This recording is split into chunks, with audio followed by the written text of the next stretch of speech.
Igual que el crepúsculo que existe entre la luz y la sombra. Hay en la mente una zona desconocida, en la cual todo es posible, podría llamársele la dimensión de la imaginación, una dimensión desconocida, en la que nacen sucesos y cosas extraordinarias, como lo que ahora vamos a ver.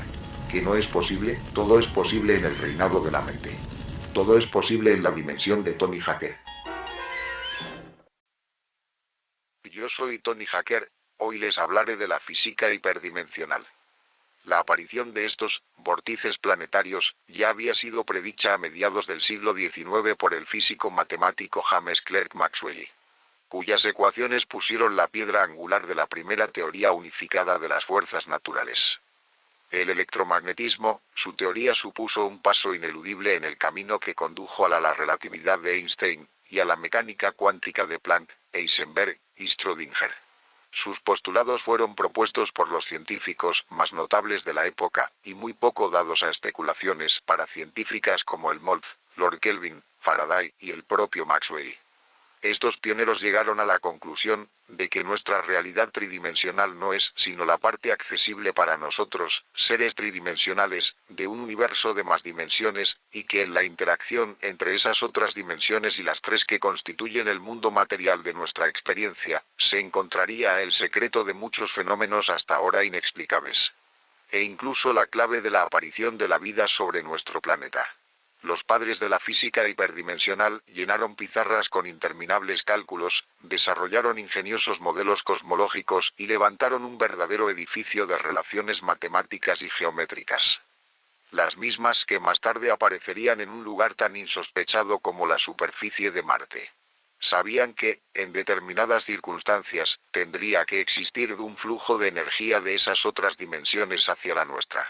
Concretamente, afirmaban que un sistema giratorio de un espacio de 4 dimensiones haría surgir una serie de vórtices de energía al ser proyectado en un espacio de 3 dimensiones como el nuestro.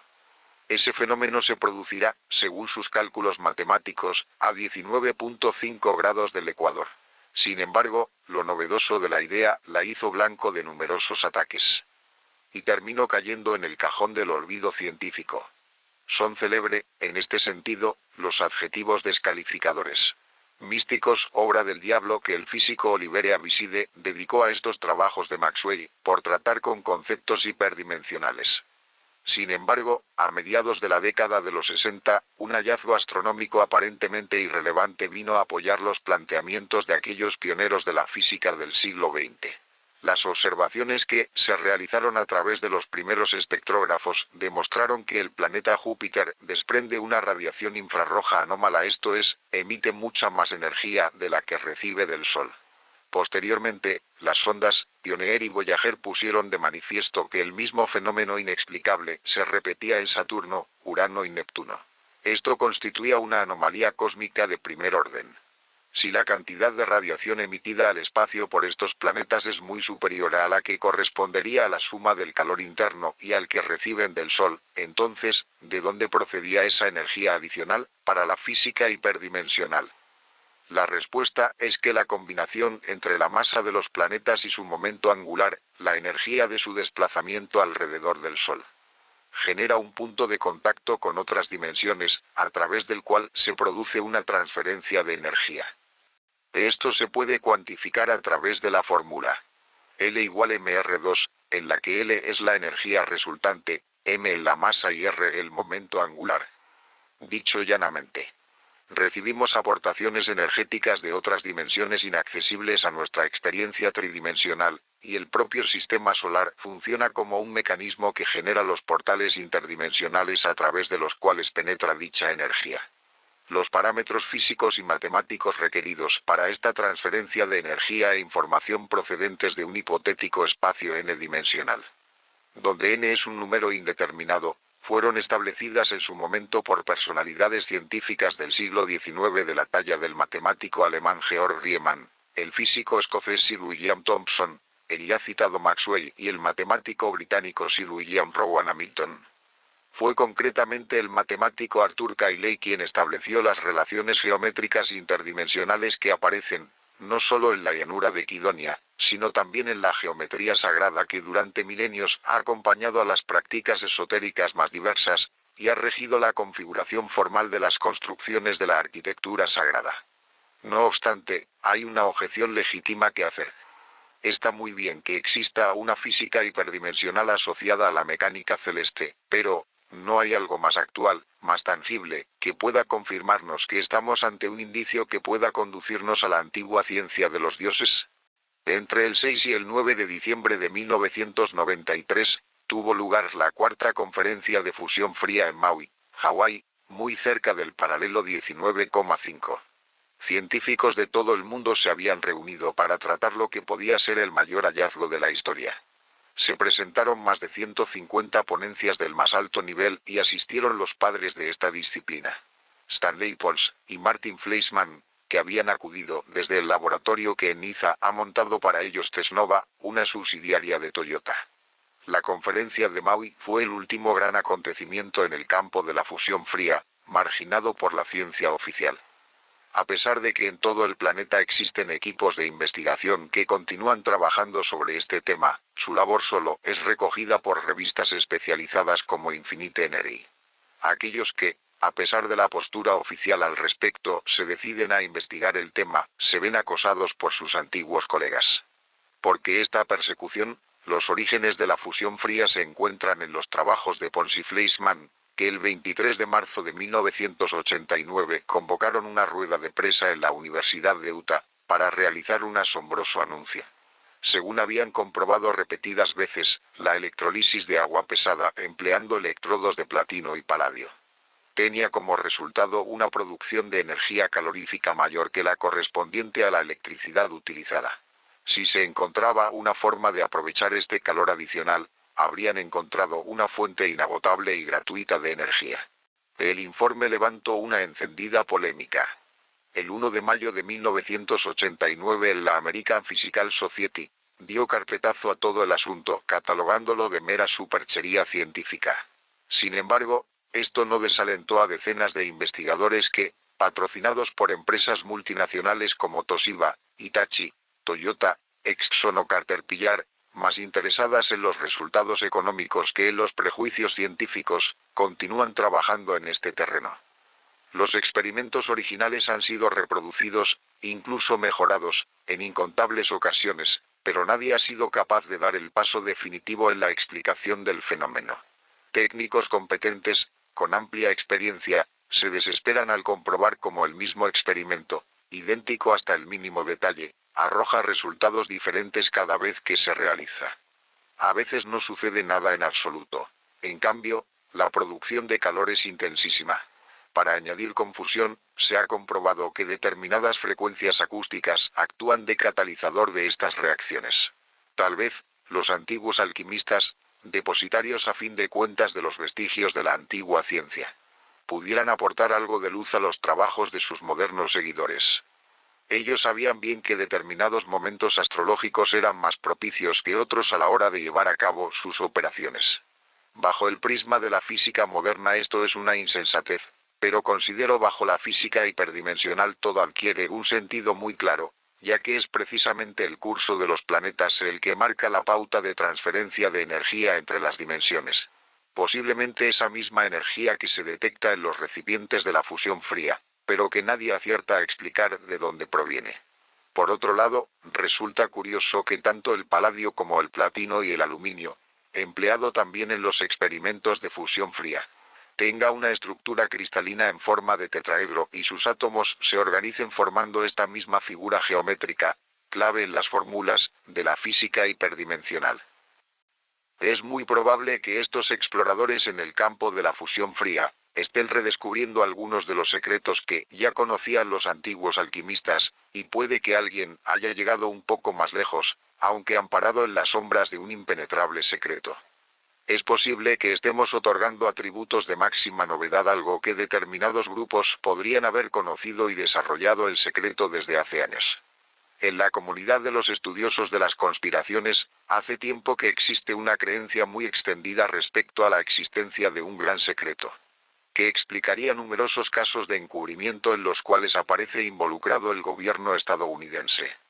La mayor parte de estos estudiosos opina que este secreto podría estar relacionado con los aparatos que incesantemente viene avistándose en nuestros cielos, desde que en 1947 comenzara a hablarse de platillo volantes. Pero existe otro sector que, afinando un poco más, opina que tras este muro de silencio se oculta toda una nueva rama de la ciencia, cuyo desarrollo tecnológico durante los últimos 50 años se habría escamoteado a la opinión pública. La física hiperdimensional podría muy bien ser esa ciencia. Aquí podría encontrarse la explicación al interés, por supuesto extraoficial, que departamentos gubernamentales de varios países han mostrado por los trabajos del heterodoxo y genial inventor Nikola Tesla, plenamente convencido de la existencia de otras dimensiones y de nuestra capacidad para contactar con ellas. También se explicaría la implacable persecución que sufrió en vida otro inventor genial, el psicólogo Wilhelm Reich, cuyo trabajo ha sido sistemáticamente sometido a campañas de desprestigio por un organismo con tan pocas atribuciones en el campo científico como el FBI. Porque mereció un acoso tan cruel un hombre que como Reich, afirmaba haber descubierto una fuente de energía libre, orgón, a la cual accedía a través de unos generadores en los cuales una serie de formas geométricas, asociadas al tetraedro, tenían vital importancia? En la misma línea, la existencia de un desarrollo tecnológico tan secreto como apartado de la ciencia convencional explicaría que en el seno de las altas esferas militares se produzcan casos como el de famoso experimento Filadelfia o el HARP, un proyecto ultra secreto para controlar el clima con fines militares, pasando por las misteriosas actividades que se desarrollan en la mítica Área 51. También quedaría explicada de esta manera la serie de incongruencias y ocultaciones, en las que lleva años incurriendo la NASA en lo tocante al tema de Kidonia. O el súbito interés que la Ballistic Missile Defense Organization, dependiente del Pentágono, ha mostrado por la exploración de nuestro satélite, donde según hablan, podría haber señales parecidas a las dejadas en Marte. Pero, ¿por qué suprimir una tecnología que podría suponer el inicio de una edad de oro para la humanidad? Aquí ya no estamos hablando de mantener una ventaja estratégica sobre un potencial enemigo o de oscuros intereses económicos asociados a las grandes compañías petroleras. Lo que está en juego en este tema es algo aún más importante. Con una fuente de energía virtualmente gratuita y sin contar con otras insospechadas aplicaciones que pudiera tener la tecnología hiperdimensional, viajes espaciales, transmutación de los elementos, control del clima, etc., nos encontraríamos ante un cambio radical de toda la estructura social y política a escala mundial. La energía libre haría que prácticamente cualquier producto de los que adquirimos habitualmente tuviera un precio irrisorio. El sistema económico mundial se derrumbaría bajo el peso de toneladas de oro producido en el laboratorio, y que ya no tendría ningún valor. Conceptos como riqueza, pobreza o propiedad se convertirían en meros recursos retóricos, sin ninguna realidad social que los respaldase. Se abriría a una época de caos, pero también de esperanza. El poder económico y político caería por su propio peso, despojándolos de los mecanismos que lo sustentan y que pueden resumirse en una breve frase: la capacidad de administrar unos bienes escasos. Al fin y al cabo, esta es la razón profunda por la cual en un mundo con 1.000 millones de hambrientos crónicos y decenas de muertos anuales por inanición se destruyen alimentos, o se suprimen cultivos. La sociedad de la abundancia, como la del pleno empleo, son incompatibles con el sistema.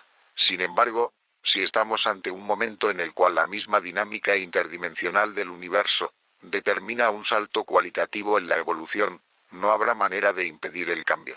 Conocedor de los datos que acabamos de exponer, el norteamericano David M. Hinks los ha estudiado cuidadosamente y ha elaborado una impresionante teoría, expuesta en su revelador libro, El mono y el tetraedro.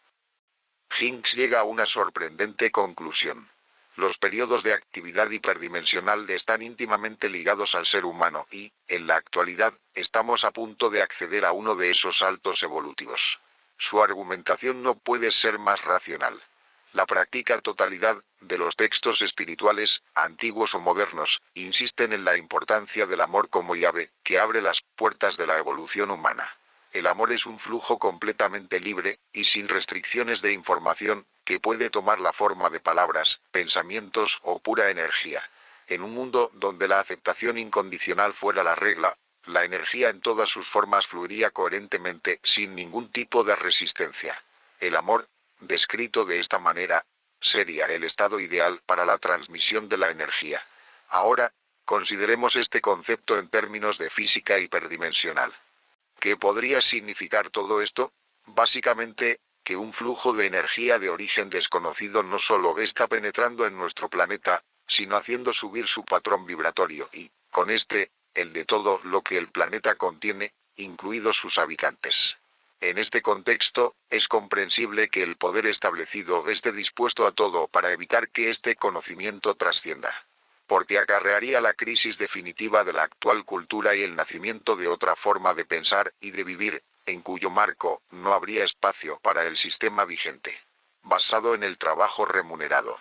El reino de la necesidad daría paso a un reino de libertad sin precedentes. Pero en este caso, quienes actualmente ostentan el privilegio del poder, lo perderían todo. Sin nada más que agregar, me despido desde Caseros, Argentina. Chau.